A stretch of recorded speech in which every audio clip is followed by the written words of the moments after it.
Maybe so.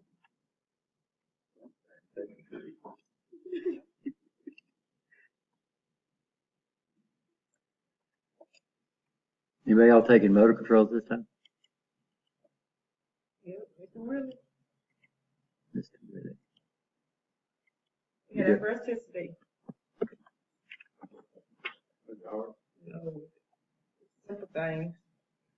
Using symbols to represent different types of inputs, outputs, create a relay logic diagram using standard relay logic rules. So logic, what is logic? Decision making. Well, the decision we can make is we could do what we call and, or, and. not, And. and, Yep. Gotta know that too. and nor. Yeah, but we're going to do the same thing, the logic in here. Okay. We're going to look at replacing. So what we're going to do is we're going to jump between this as we go along. Sometimes they're going to want you to draw the PLC diagram or the PLC ladder logic, and sometimes they're going to ask you to draw the relay logic. Relay logic diagrams, sometimes referred to as elementary diagrams. I've never heard of that. Line diagrams, I have. Relay logic, relay ladder logic, I've heard that a lot. I've never heard it called simple ladder logic. Relay logic diagrams are basically we've already got a pretty good idea of this, right? So how's it set up? So after the relay logic diagram is drawn, it's converted to PLC logic diagram, often called a ladder logic. This is sometimes true. A lot of times programmers don't do that anymore. When I first got into the programming, this was back when you couldn't actually program the computer because you had all these programmers doing this. So what you did is you wrote your program, and then what you would do is you would give it over to a key punch operator. They would punch these key punch cards. They would load it into the computer. They would try to compile it. If they had any compiling errors, they would come up here and tell you, and you'd come back and do that. So what you wanted to do is you wanted to make sure your program was really, really good before you even wrote it. So what we did is we did what we call flow charts.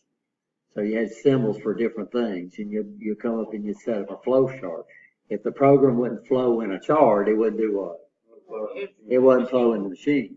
So you did your flow charts first, then you came up and then you took your flow chart and wrote your program. Then you took your program and sent it to the computer operator because nobody had a terminal.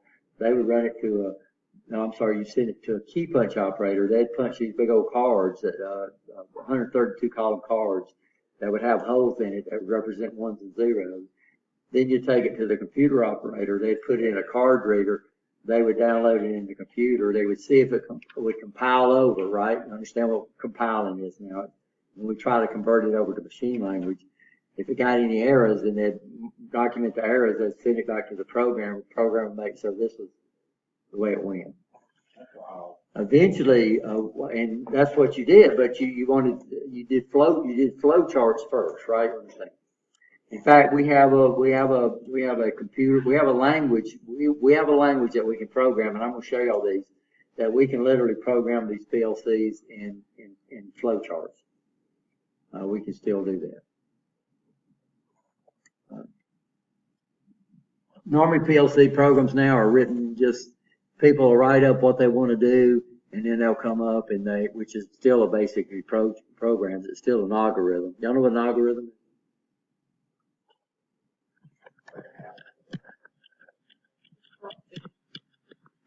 Not logarithm, algorithm. Algorithm is a step-by-step process that we use to solve problems. You'll hear that on movies every once in a while, by the way. I heard it the other day. I forgot what movie I was watching. So we know we have ladder diagrams. We have two what we call power rails, right? You understand? We're going to call them generically L1 and L2. It all depends on where you're working at, what they call them. Usually they have something about L2 in their name somewhere.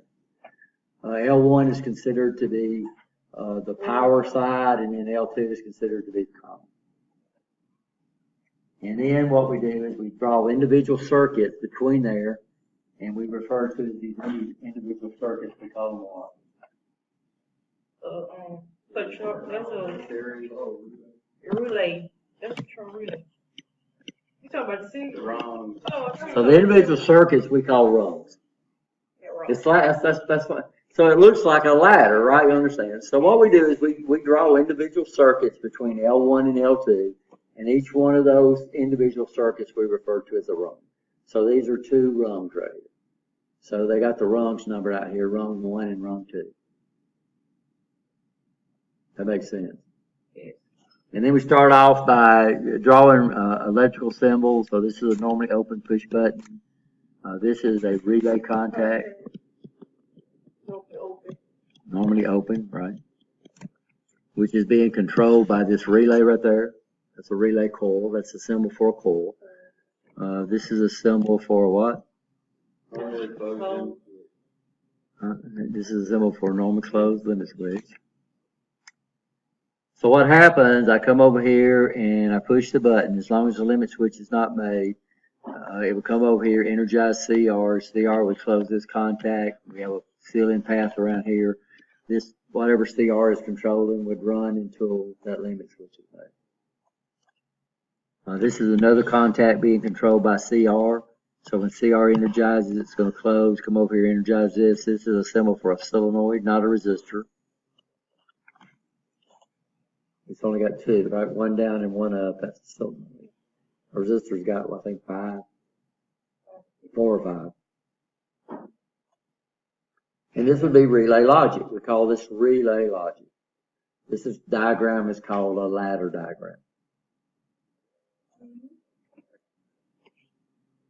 Anybody know what logic is being performed by this circuit right here?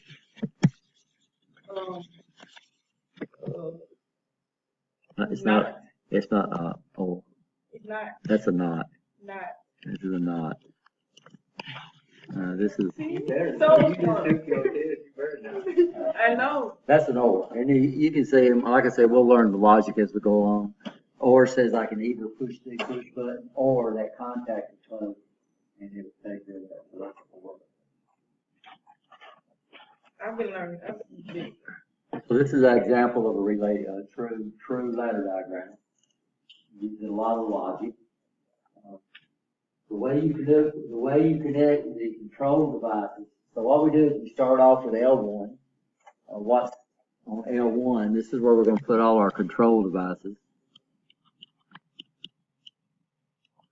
Then over on the left, over on the right, this is where we're going to put our loads. Right? Understand that? And then the loads connect to L2. This would be a basic circuit. Yes, the standard. It's standard. That's the only way to ever see it. Then we document stuff over here. Over here we document stuff we'll look at later on. And this would be a ladder diagram. You'll see why it's called a ladder. So here we have, now notice on here they're not numbering the rungs, they're numbering the lines. So this right here would technically be a rung. But here they're not, a line is any horizontal line, right? Understand that. So here we know on relay logic, what we do is we number the lines. PLCs, we're going to number the rungs. So a rung, it's got to have at least 1 line, but it could have multiple lines, right? Does that make sense? 9 rules. So what we're going to do, guys, is this guy has a few little problems. So these are I'm going to give you all out. Richard. See, somebody come up here and hand these out for me. They're a lot like these, but this guy.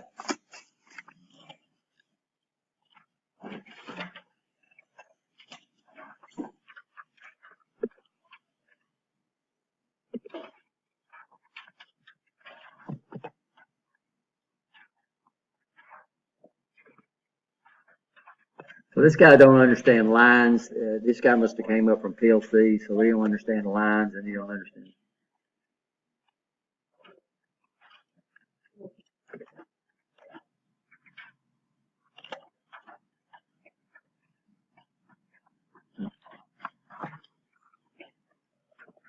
So first of all, we start off with the basic rules for relay logic.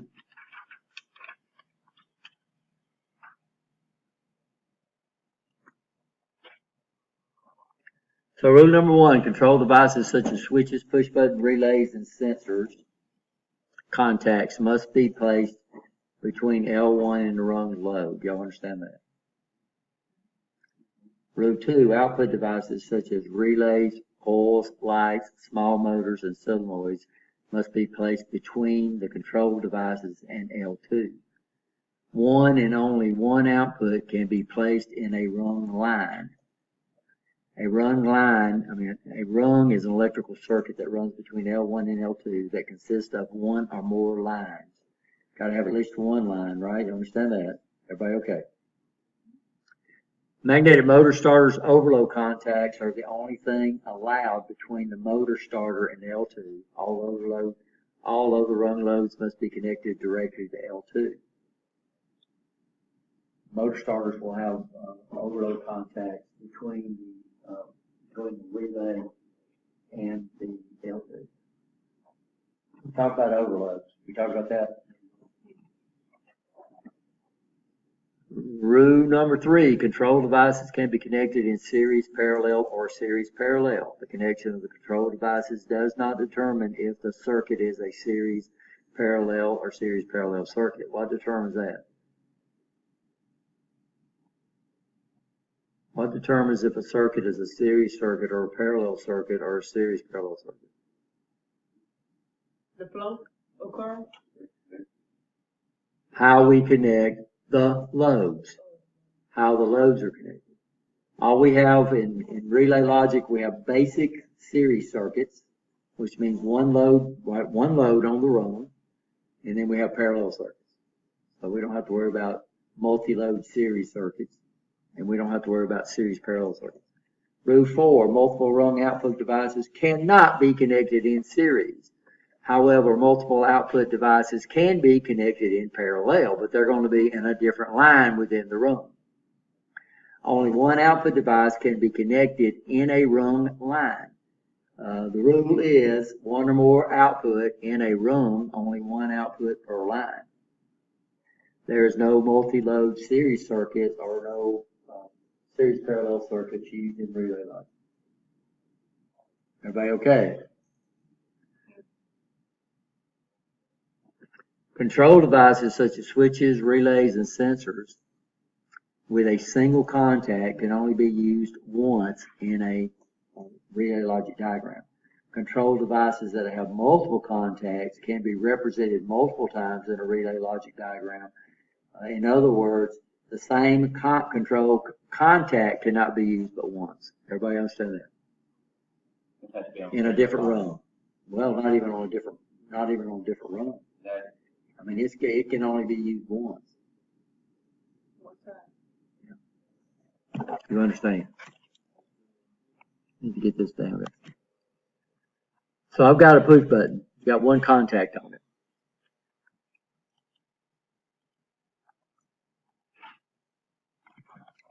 One push button. And I'm going to call this switch 1 just for the heck of it.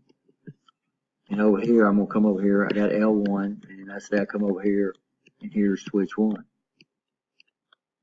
And then I got it coming over here and using a relay. Then I come down here and, okay, I want to call this switch 1. Well, what's the problem? I've only got one switch, right? I've only got one switch. So we can't use it now. If I come over here and have this, where I've got a single pole, where I've got a double post single throw, then we can do this because now we have what? We have multiple contacts being controlled by the same operator. But if the device has only got one contact in it, then you can only use it how many times? One time. PLCs, you can use them. Oh, yeah, we're not using this. Okay, what's the next rule say? Each relay Each relay rung output must be assigned a name. The name should be written above each rung load. The name is usually an abbreviated version of the function of the relay within the control diagram. So in relay logics, you have to name your relays or your loads. It makes sense? Each contact controlled by a relay must be given the same name as the relay that controls the contact. Everybody understand that? So the perfect example was the one that I showed y'all before, right? An output device can only be represented once in a diagram. So that means once you've got a coil, we call it CR1, you can only have that one time, right? All control devices and output device symbols must be placed horizontal. I've seen people draw these. By the way, in true electronics diagrams, we have no curved lines. All your lines are straight lines. They either run vertical or they run horizontal. So remember that when you're doing schematics, no curved lines, right?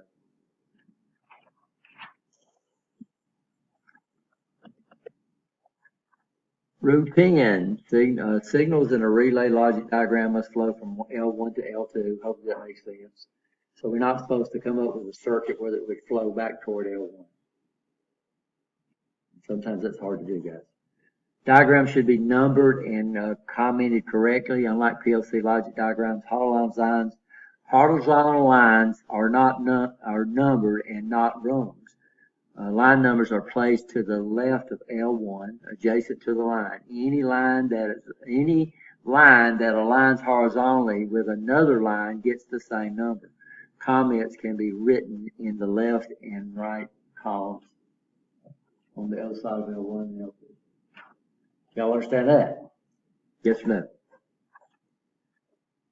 I don't know. Let me see if I got, let me bring up, I might need to put that in.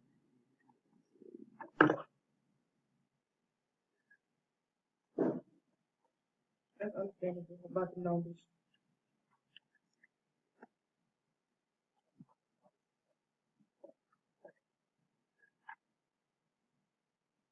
So this is a ladder diagram that we got from US Steel. Now this guy's got like, I don't forgot how many pages. So notice here, this is called, let's just forget the 137. All they're telling us that this is page 137 of the drawings. So this section of this line had a bunch of drawings. But it's saying, okay, this is line 1. This is line 0. This is line 2. Well, this is also line 2 because it lines up what? It lines up horizontal. This is line 3. This is one rung, by the way. So this right here is one rung. Okay. This is line 4, line 5, line 6. This would also be line 6 because it lines up horizontally, right? So line numbers on the left. Now what we do on the right in PLC in motor controls or in true diagrams is this is a symbol of a coil and the coil is given a name, 5B1BD. What US Steel does is they give us the actual what it stood for, so we could find that and it would probably say like number 5 bridle, number 1 dynamic braking coil or something.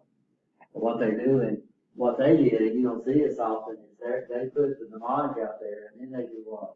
Then they tell you exactly what that thing What's the says. name What this is over here, this is telling us the location of a contact being controlled by that relay.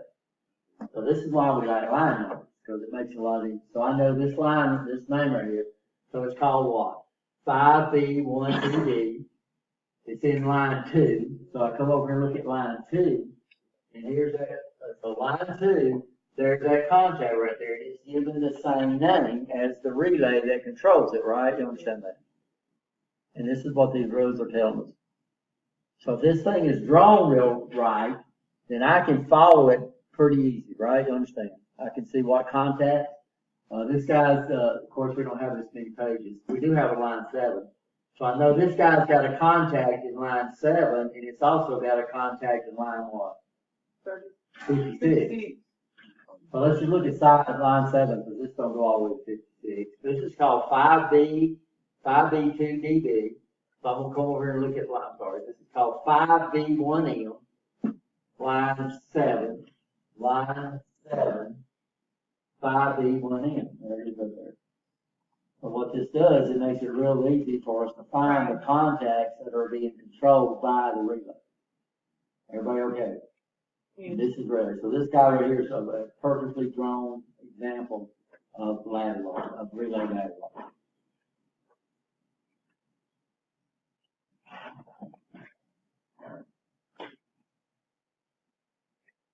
So let's look at the PLCs. That's all the relay, right? So let's look at the PLC. So what does it say the rules for PLCs are? These should be on the back. A lot of these rules you don't really have to worry about because the application is going to take care of it for you. If you don't do something right, it's going to give you an error that will not clear until you take care of it, right? You understand? So rule number 1, an error that will not clear until corrected. With RS Logic 500, input instructions must be placed between L1, the left rail, and the rung load, right? You understand that? So that's the same rule that we saw for relay logic. It should be noted that any instruction the programming application places on the L1 side is considered to be an input instruction. Are you okay? That makes sense. Rule 2, if you do this wrong, you'll get an error, right? And it will not clear until you correct it. With RS Logic 500, output instructions are placed between the rungs control devices in L2, which is the right vertical rail. Nothing is allowed between the rung output devices and an input instruction. An output instruction. We don't have to worry about motor starters. There are no motor starters within the application. All we got is simulated relay coils. Are we okay?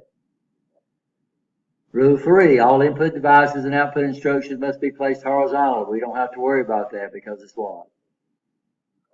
Automatic. Rule 4, an error will not clear until corrected. RS Logic 500, a rung's output instructions must not be placed in series with another output instruction. Multiple rung output instructions can only be placed in a parallel in another line, right? One output instruction per line, one or more output instruction per rung. There are no multi-load series or series parallel circuits in here, so that's the same rule, right? Rule 5, an error that will not clear until corrected. Program flow execution is from L1 to L2. Everybody okay on that one? So if you try to send it backwards, you're going to get an error. Rule 6 is automatic. Rung numbers are automatically placed on the left side, so every time you create a new rung, a rung number will pop up. So PLCs do not deal with line numbers. PLCs deal with rung numbers, every one of them.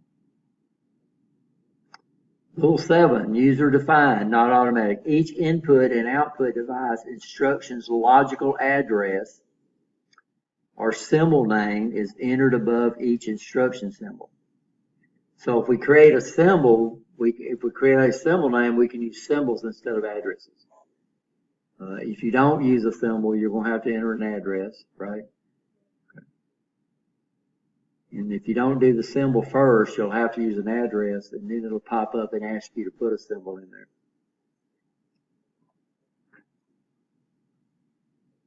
The location is predefined by the Logic Ladder PLC programming application.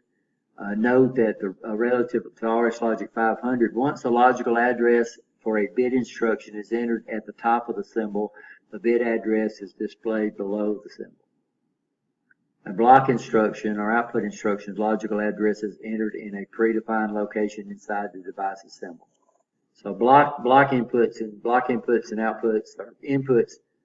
Block inputs we're going to be using. I don't think we're using any block. We are going to use some block outputs this time for timers and counters. Are we okay? Yes, no? Of course, it'll be good when I show you this. Yeah, user defined, not automatic. Operational comments should be added to each instruction symbol and room. RH Logic 5000 calls these descriptions.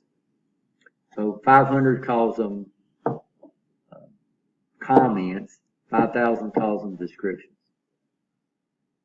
Rule 9, user defined, not automatic. Optional instruction symbols should be given a name that is relative to the instruction's function in the control circuit. Use of symbols allows logical addresses to be addressed by name instead of number. Tags are required, and so RH Logic 500, the symbol name is optional. In your new PLC things, they don't call them symbol names, they call them tags. These are not optional on your new PLCs. We're going to require them here, and these you're not going to have to make them up. Everything they tell you to program in gives you a name of what you want to call them. Make sense? Okay. So here we're going to use symbols, and I'm going to just get you used to those. But here they're going to be optional, right? You understand? But we're going to require them in this class. Everybody okay? This makes sense? Yes, no? It's good to go with samples first. It is, but you still got to assign the address to them. But you can do it before you even start. So you can come up with you can go ahead and assign your names to all your switches and everything, and then go ahead and assign those before you even start. Or you can do it on the fly. RH Logic 5000, you can't do it on the fly. You have to assign tags when you start. Well, that's not true. You have to assign it a tag when you make every time you put an input device, you have to assign it a tag. S7, if you don't give the tag a name, it'll assign it automatically, but it'll give a name like tag 1, tag 2, tag 3 in consecutive order. Yeah, but that don't mean anything. You'll still have to remember tag 1, tag 2. If you give it a name similar to what we're doing, right? You understand that? Then that would, similar to what it does, that would make sense. And that's the rules for PLCs. Notice they're very similar to the rules for relay logic, which Mr. Foster should be giving out in y'all's class. I'll have to ask him about that. So if you're taking PLCs, you're going to be dealing with that thing right there. So you have to know all the parts of it.